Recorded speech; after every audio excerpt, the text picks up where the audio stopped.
हमने बहुत कोशिश की मगर मोहम्मद के दीन को रोक नहीं सके। जितना रोकते हैं उतना ही यह फैलता जा रहा है। गौर करो, क्या पूरे मक्का में कोई ऐसा आदमी है जो मोहम्मद के दीन को रोक सके, उसका नामो निशान मिटा सके? हाँ, एक आदमी है, उमर इब्न खत्ताब। देखो, नाम लेते ही उमर आ रहा है, घोड़े पर सवार होकर।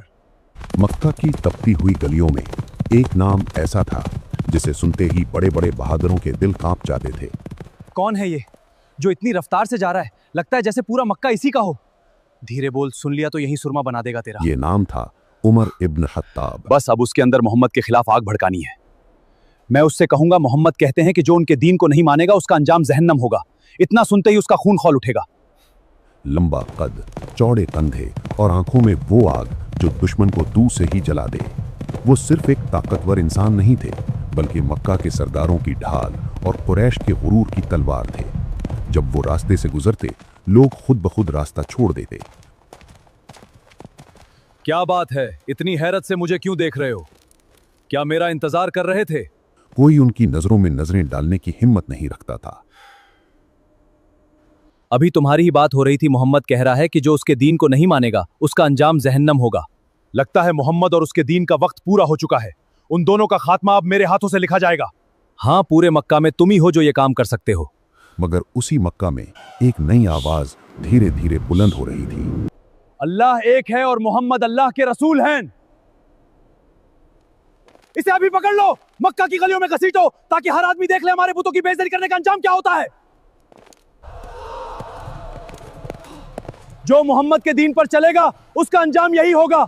अगर किसी और को भी यही अंजाम चाहिए तो आगे आ जाए। मैं गवाही देता हूं अल्लाह के सिवा कोई माबूद नहीं, और मैं गवाही देता हूं कि आप अल्लाह के रसूल हैं।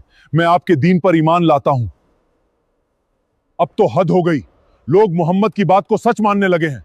आज फिर 2 लोग उसके दीन में चले गए। हाँ, तुमने सही कहा, हमने भी यही सुना है।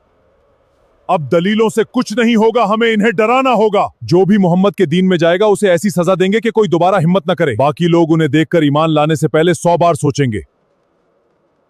सुबह की सजा के बाद अब तुम्हें अपनी गलती का एहसास हो गया होगा।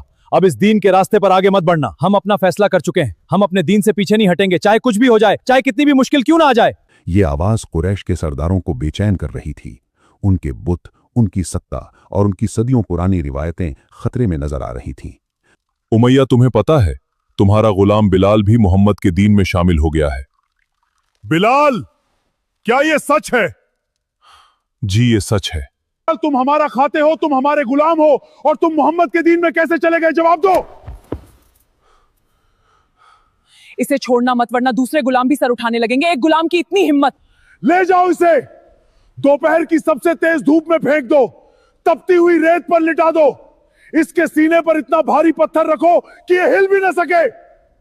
जब बात हद से बढ़ने लगी तो कुरैश के सरदारों की निगाहें एक ही इंसान पर जाकर ठहर गईं।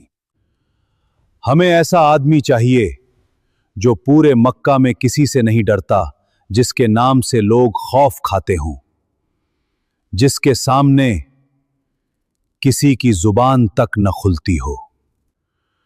ऐसा आदमी पूरे मक्का में सिर्फ एक ही है। कौन है वो? Umar bin Khattab. अगर कोई मोहम्मद तक पहुंच सकता है तो सिर्फ वही। हमें किसी भी तरह उसे मोहम्मद के खिलाफ भड़काना होगा। बताओ, हमारे माबूदों की खिदमत कैसी चल रही है? लोग पहले की तरह नजर और नियाज पेश कर रहे हैं या नहीं? नहीं सरदार, जब से मोहम्मद अपने दीन की बात मक्का में फैलाने लगे हैं, लोग हमारे माबूदों से मुंह मोड़ने लगे हैं। नजर और नियाज भी पहले जैसी नहीं रही। आमदनी दिन ब दिन कम होती जा रही है। उमर, अब बात हमारे माबूदों तक आ पहुंची है। लोग यहां आना कम कर रहे हैं। क्या कोई मोहम्मद को रोक नहीं सकता? जनाब, मैं क्या कर सकता हूं आपके लिए? तुम तो देख ही रहे हो उमर, अब हमारे अपने लोग भी अपने माबूदों से मुंह मोड़ने लगे हैं। उमर, अगर कोई इस फितने को खत्म कर सकता है तो सिर्फ तुम। यह सुनकर उमर के चेहरे पर एक सख्त मुस्कुराहट आई। आज मैं मोहम्मद का काम तमाम कर दूंगा। आज यह फितना खत्म होगा। हाँ, तुम सही कह रहे हो, हम भी यही चाहते हैं। मोहम्मद को कत्ल कर दो, हम बेबसी बर्दाश्त नहीं करेंगे। आज जो भी मेरे रास्ते में आएगा वो दुनिया छोड़ देगा। जल्दी कोई रसूलुल्लाह तक खबर पहुंचाओ, उमर रसूलुल्लाह को कत्ल करने जा रहा है। जल्दी करो, उसे रोक लो। कुछ लोग खुशी से मुस्कुराए, कुछ के दिल डर से धड़कने लगे। मुसलमानों में हलचल मच गई। खबर तेजी से फैल गई। एक खबर लाया हूं, नबी मोहम्मद सल्लल्लाहु अलैहि वसल्लम को उमर तलवार लेकर कत्ल करने आ रहा है। अगर ऐसा है तो आज यहां से वो जिंदा वापस नहीं जा पाएगा। उमर तलवार लेकर निकल पड़े हैं। रास्ते में उमर को एक जानने वाला इस मिला। तरह तलवार लेकर कहां जा रहे हो? मोहम्मद को खत्म करने जा रहा हूं। इस दीन का यही अंत होगा। उमर, पहले अपने घर की खबर ले लो। तुम्हारी बहन और उनके शौहर दोनों मुसलमान हो चुके हैं। क्या कहा तुमने? फातिमा मेरी अपनी बहन? अगर तुम्हारी बात गलत निकली तो मैं तुम्हारी गर्दन उड़ा दूंगा। सोचिए, आप घर बैठे बैठे इस्लाम का पैगाम फैला सकते हैं, बस एक लाइक, एक सब्सक्राइब और एक कमेंट से। YouTube इस वीडियो को और लोगों तक पहुंचाएगा, और जितने लोग इससे फायदा उठाएंगे उतना ही सवाब आपके नाम लिखा जाएगा इंशाअल्लाह। वो मोहम्मद सल्लल्लाहु अलैहि वसल्लम की तरफ जाने का इरादा छोड़कर सीधे अपनी बहन के घर की तरफ मुड़ गए। कदम तेज थे, सांसें भारी थीं और दिल में एक ही सवाल गूंज रहा था, मेरे ही घर में ये बगावत। घर के करीब पहुंचते ही उमर को अंदर से किसी की आवाज सुनाई दी। बिस्मिल्लाहिर्रहमानिर्रहीम, अल्हम्दुलिल्लाहि रब्बिल आलमीन। आज तुम लोगों की खैर नहीं।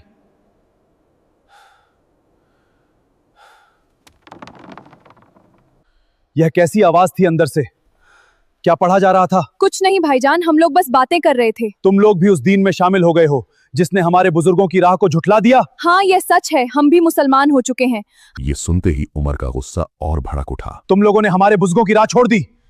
रिवायतों में आता है कि इस टकराव के दौरान फातिमा जख्मी हो गईं।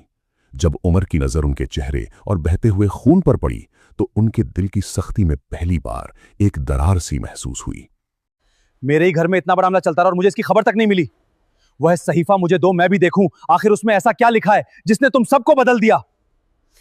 नहीं, जब तक तुम पाक नहीं हो जाते मैं यह सहीफा तुम्हें नहीं दूंगी। गुस्से की जगह हैरानी और बेचैनी ने लेनी शुरू कर दी। अब मुझे वह सहीफा दे दो। अब तुम पाक हो चुके हो, लो इसे पढ़ो। ताहा, हमने यह कुरान तुम पर इसलिए नाजिल नहीं किया कि तुम मुसीबत में पड़ जाओ। अल्फाज आगे बढ़ते गए और हर आयत उनके दिल की गहराइयों तक उतरती चली गई। ऐसा महसूस हो रहा था जैसे हर लफ्ज उनके अंदर बरसों से जमी हुई सख्ती को पेला रहा हो। उनकी सांसें बदलने लगीं। चेहरा जो कुछ देर पहले गुस्से से तमतमा रहा था, अल्लाह की अब गहरी कसम, सूच में डूब चुका था। हमने आज तक ऐसा कलाम नहीं देखा है। यह इंसानों का कलाम नहीं हो सकता। उसी वक्त हजरत खब्बाब बिन अल अर्थ रजी अल्लाह अन्हो, जो अब तक छिपे हुए थे, बाहर आए और बोले, उमर, मुझे उम्मीद है कि अल्लाह ने तुम्हारे लिए वही दुआ कबूल कर ली है जो रसूलुल्लाह सल्लल्लाहु अलैहि वसल्लम ने की थी। उन्होंने फरमाया था, ए अल्लाह, इस्लाम को उमर इब्न अल खत्ताब या अमर इब्न हिशाम यानी अबू जहल में से किसी एक के जरिए ताकत अता फरमा। मोहम्मद सल्लल्लाहु अलैहि वसल्लम इस वक्त कहाँ हैं? वह दारे अरकम में अपने साथियों के साथ मौजूद हैं। उमर ने सहीफा वापस किया, अपनी तलवार संभाली और तुरंत दारे अरकम की तरफ चल पड़े। उनके कदम पहले की तरह मजबूत थे, मगर अब उनके दिल में गुस्से की आग नहीं बल्कि सच्चाई की तलाश थी। दूसरी तरफ दारे अरकम में मौजूद सहाबा को खबर मिली कि उमर तलवार लटकाए उनकी तरफ आ रहे हैं। एक पल के लिए पूरे घर में सन्नाटा छा गया। कुछ सहाबा फिक्र में पड़ गए, लेकिन हजरत हमजा रजी अल्लाह अन्हु ने पूरे इत्मीनान से फरमाया, अगर वह अच्छे इरादे से आया है तो उसका खैर मकदम होगा, और अगर बुरे इरादे से आया है तो उसी की तलवार से उसका मुकाबला किया जाएगा। इतने में दरवाजे पर दस्तक हुई। दरवाजा खोलो। अस्सलामु अलैकुम। मैं ईमान लाता हूं अल्लाह के रसूल मोहम्मद सल्लल्लाहु अलैहि वसल्लम पर। मैं गवाही देता हूं कि अल्लाह के सिवा कोई माबूद नहीं है। अल्लाहु अकबर,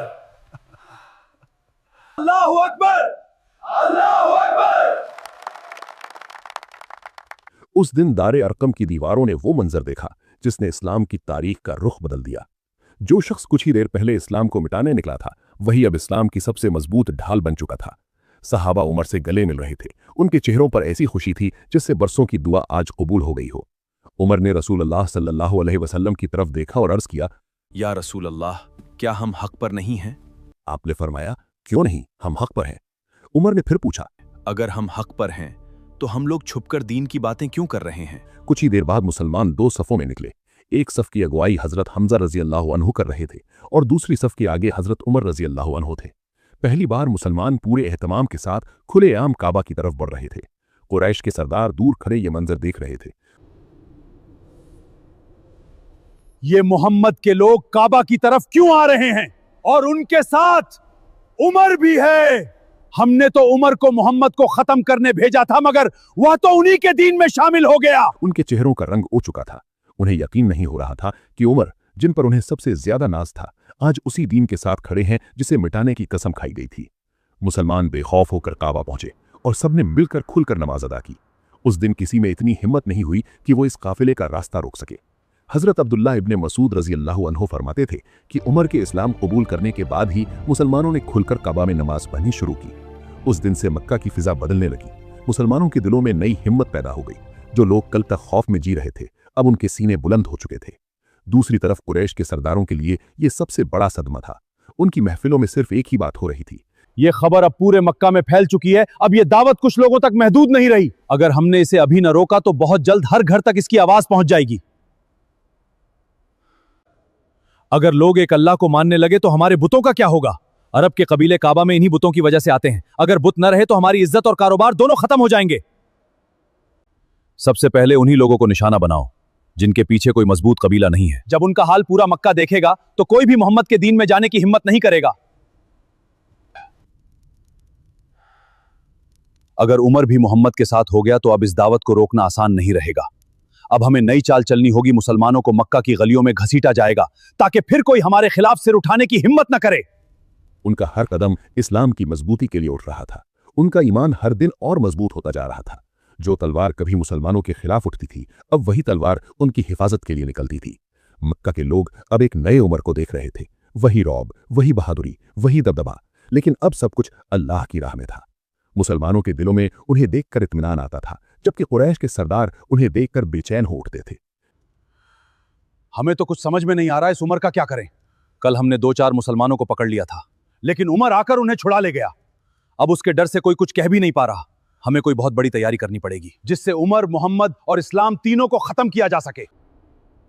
ए उमर, हमने तुम्हें मोहम्मद को रोकने के लिए भेजा था, उनकी दावत को मिटाने के लिए भेजा था, लेकिन हमें खबर मिली कि तुम खुद उन्हीं के दीन में दाखिल हो गए। बताओ, क्या मोहम्मद ने तुम्हें माल दिया? क्या उन्होंने तुम्हें कोई बड़ा ओहदा दिया? या फिर ऐसी कौन सी बात हुई कि उमर जैसा सख्त आदमी भी उनके साथ जा खड़ा हुआ? न मुझे किसी ने माल दिया है और न ही किसी ओहदे का लालच दिया है। मैंने मोहम्मद सल्लल्लाहु अलैहि वसल्लम की जुबान से अल्लाह का कलाम सुना है और उसी कलाम ने मेरे दिल को बदल दिया। अब मैं उसी दीन पर हूं और दुनिया की कोई ताकत मुझे उस रास्ते से हटा नहीं सकती। यही वो मोड़ था जहां से उमर इब्ने खत्ताब रजी अल्लाह अन्हु की जिंदगी का नया सफर शुरू हुआ। एक ऐसा सफर जिसने आगे चलकर पूरी उम्मत की तारीख पर गहरा असर छोड़ा। हिजरत का वक्त आया तो ज्यादातर मुसलमान मक्का से चुपचाप निकल रहे थे ताकि कुरैश उन्हें रोक ना सके। लेकिन उमर इब्ने खत्ताब रजी अल्लाह अन्हु का अंदाज बिल्कुल अलग था। उन्होंने अपनी तलवार कमर से बांधी, धनुष कंधे पर रखा और काबा के पास जाकर तवाफ किया। फिर कुरैश के सरदारों के सामने खड़े होकर ऊंची आवाज में कहा, जो अपनी मां को बेटे के गम में रुलाना चाहता है, अपनी बीवी को बेवा करना चाहता है और अपने बच्चों को यतीम करना चाहता है, वह वादी के उस पार आकर मेरा रास्ता रोक ले। मगर किसी में इतनी हिम्मत ना हुई कि उनके सामने खड़ा हो सके। उमर रजी अल्लाह अन्हु बेखौफ मदीना की तरफ रवाना हो गए। इसके बाद बदर, उहुद, खंदक और दूसरी अहम जंगों में उन्होंने रसूल अल्लाह सल्लल्लाहु अलैहि वसल्लम के साथ कंधे से कंधा मिलाकर इस्लाम की खिदमत की। जब भी इस्लाम पर मुश्किल वक्त आया, उमर रजी अल्लाह अन्हु सबसे आगे दिखाई दिए। फिर वो दिन भी आया जब रसूल अल्लाह सल्लल्लाहु अलैहि वसल्लम इस दुनिया से पर्दा फरमा गए। ये खबर सुनकर उमर रजी अल्लाह अन्हु पर ऐसा सदमा टूटा कि वो यकीन ही नहीं कर पाए। उन्होंने गम की शिद्दत में कहा, जो ये कहे कि मोहम्मद सल्लल्लाहु अलैहि वसल्लम का विसाल हो गया, मैं उसकी गर्दन उड़ा दूंगा। अल्लाह के रसूल का विसाल नहीं हुआ, वह अपने रब के पास गए जैसे मूसा अलैहिस्सलाम गए थे। लेकिन जब हजरत अबू बकर रजी अल्लाह अन्हु ने कुरान की आयत तिलावत की कि मोहम्मद तो सिर्फ एक रसूल है, जो मोहम्मद सल्लल्लाहु अलैहि वसल्लम की इबादत करता था तो जान ले कि मोहम्मद सल्लल्लाहु अलैहि वसल्लम का विसाल हो चुका है, और जो अल्लाह की इबादत करता है तो अल्लाह हमेशा जिंदा है, उसे कभी मौत नहीं आएगी। उनसे पहले भी बहुत से रसूल गुजर चुके हैं, तब उमर रजी अल्लाह अन्हो पर हकीकत पूरी तरह वाज़ेह हो गई। उनके पांव जवाब दे गए और वो जमीन पर बैठ गए। इसके बाद उन्होंने हजरत अबू बकर रजी अल्लाह अन्हो का पूरा साथ दिया। जब हजरत अबू बकर रजी अल्लाह अन्हो का इंतकाल हुआ तो उमर इब्ने खत्ताब रजी अल्लाह अन्हो मुसलमानों के दूसरे खलीफा बने। ए उमर, रसूलुल्लाह अब हमारे बीच नहीं रहे। अबू बकर भी अपने रब से जा मिले। आज पूरी उम्मत की नजर आप पर है। हम सब की यही राय है कि आप खिलाफत की यह जिम्मेदारी कबूल फरमाइए। हमें यकीन है कि आपके इंसाफ और आपकी अमानतदारी में यह उम्मत महफूज रहेगी। अल्लाह गवाह है, मैंने कभी इस जिम्मेदारी की ख्वाहिश नहीं की, लेकिन अगर यही उम्मत की राय है तो मैं इसे अल्लाह की अमानत समझकर कबूल करता हूं। मैं वादा करता हूं, इंसाफ से कभी पीछे नहीं हटूंगा। उनकी खिलाफत इंसाफ, सादगी और अल्लाह के खौफ की ऐसी मिसाल बनी जिसकी मिसाल तारीख में बहुत कम मिलती है। वो रातों को भेस बदलकर गलियों में निकलते, लोगों का हाल जानते, भूखों तक खाना पहुंचाते और यकीन करते कि उनकी रियाया में कोई तकलीफ में ना रहे। गुनाह साबित हो चुका है। आज तुम्हें तुम्हारे अमल की सजा मिलेगी। याद रखो, उमर की अदालत में न कोई ताकतवर बच सकता है, न कोई कमजोर दबाया जा सकता है। यहां सिर्फ इंसाफ का हुक्म चलता है। उनकी हुकूमत के दौर में इस्लामी रियासत बहुत तेजी से फैली। ईरान की सासानी सल्तनत को शिकस्त मिली, शाम और मिस्र के बड़े हिस्से इस्लामी हुकूमत में शामिल हुए और बैतुल मक़दस अमन के साथ मुसलमानों के सुपुर्द हुआ। उमर इब्ने खत्ताब रजी अल्लाह अन्हो की दास्तान सिर्फ एक बहादुर इंसान की कहानी नहीं, बल्कि हिदायत, इंसाफ, कुर्बानी और अल्लाह पर मुकम्मल भरोसे की ऐसी मिसाल है जो क़यामत तक इंसानों को राह दिखाती रहेगी।